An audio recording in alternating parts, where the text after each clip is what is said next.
ईश्वर पर विश्वास बिल्कुल उस बच्चे की तरह करो जिसको आप हवा में उछालते हो तो वह हंसता है, डरता नहीं, क्योंकि वो जानता है कि आप उसे गिरने नहीं दोगे।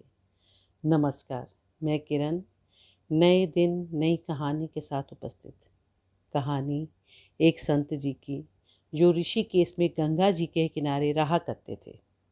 जन्म से ही अंधे थे।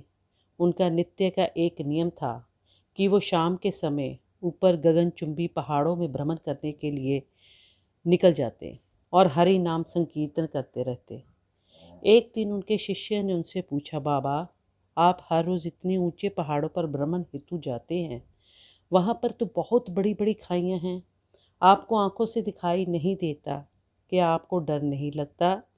अगर कभी आपके पाँव लड़खड़ा गए तो?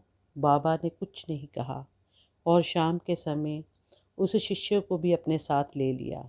पहाड़ों के मध्य थे तो बाबा ने शिष्य से कहा, जैसे ही कोई गहरी खाई आए तो बच्चा मुझे बता देना।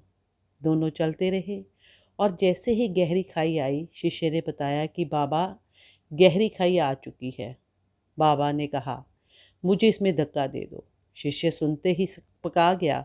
उसने बाबा से कहा, मैं आपको धक्का कैसे दे सकता हूँ? नहीं, मैं ऐसा नहीं कर सकता। बाबा ने फिर कहा, मुझे इस खाई में धक्का दे दो, ये मेरी आज्ञा है।